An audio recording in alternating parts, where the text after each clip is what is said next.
一口查拉布应该是从建筑的侧面那里侵入的。怎么可能啊？那是6楼哎！两间，不要在那乱说话。想也知道那根本就不可能、怎么不可能？我这就示范给你们看。嘿咻！你想做什么啊？嘿！哦，嘿哟！哎呦，好厉害呀、想不到前辈这么有办法，爬到那么高的地方。对吧？一下子就办到了耶！但是不可能爬到6楼吧？你这腿呢？这么就简单。啊，你接下来又要做什么啊？啊？嘿咻！只要这么做就能够爬到了。好厉害呀、他还真的往上爬了耶！好厉害、哎咻！哎咻！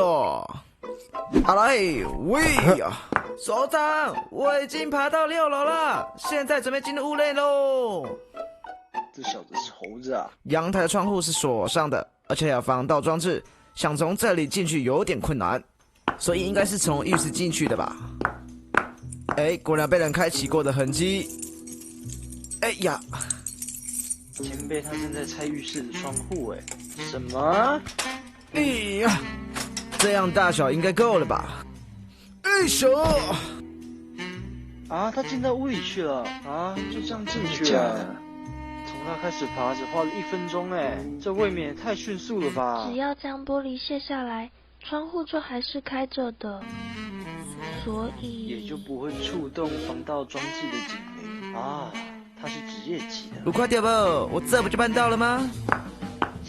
前辈，你不是刚才进到屋里去吗？怎么立刻出现在这儿了？我怎么来推一个？我直接走大门，然后坐了电梯下来，正大光明的从大厦的大门走出来的。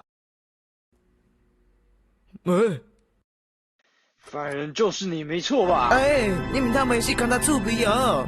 哎，给我闭嘴！你为什么要随身携带多用途的螺丝起子呢？大米可拜托嘞，那是我钥匙圈呢。中川，搜搜看有没有其他工具。这冲上！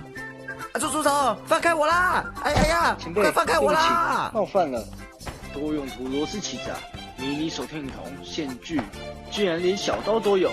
这些明明都是小偷用的作案工具。会啦，所长，这是我用来求生的。跟我们回署里去一趟。好你个空空呢，你要信他的，快放开我啦！放开我！所长，如果我是小偷的话，我才不会以学生的住处为下手目标的呢。我要偷的话，就直接偷中川还有栗子的住处就好了。哦，听你这么一说，好像有点道理啊。公开实在啦，如果我去当小偷赚外快，又何必整整1个月都得靠便利商店的饭团来果腹？为一个公瞪嘞，你本身也有错，明明是个学生，竟然一个人住在这种大厦里面。我也不知道会这样啊。我爸妈都说住在这种有自动锁的大厦很安全。光是这种想法就大大有问题啦，就是因为自动锁才危险。是这样子的吗？大家都想说大门有自动锁，外人就进不来。无论是谁，只要进去了，大家都会把它当成是这里的住户。一旦成功进入，搭了电梯，要到哪一层楼都不成问题啊。不是你住得高就保证不会出事，知影不？譬如讲透早被拔笨手去倒，就是上天的出门。一般人常常会在这个时候忘记关门，小偷多半会看准那个时机侵入。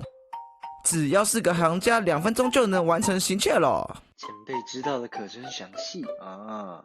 不过还是请你到署里来一趟吧。你们怎么还在怀疑我？知道了这么详细，伸手也不成问题。人家不怀疑你，要怀疑谁啊？真的不是我啦！清爽空门的查拉布通常都会融入住户的生活，附近找找很容易就能够找到犯人啦。条子知道的还真清楚哎，技术也是一把照的，竟然1分钟就能成功入侵呢！我还得花上3分钟呢。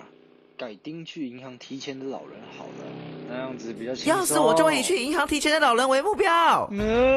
为什么啊？他们身上带来大笔的现金，加上又容易骗，那样的话成功率越高啊。他的想法竟然跟我们一样，我看他是小偷出身的吧？请问有什么事吗，警察先生？这份马报根本就是乱写的，3号的女王陛下根本就没指望你们当 Key 和 Pinky。这场比赛要买就要买4号、8号、14号这3匹马。是。记得要买单梯哦，知道吗？知道。要是赢了钱，记得要送点好料到前面的派出所给我。先走了。谢谢啊。这个警察未免也太恐怖了吧？继续待在这里，迟早得心脏病。我们还是转移阵地吧。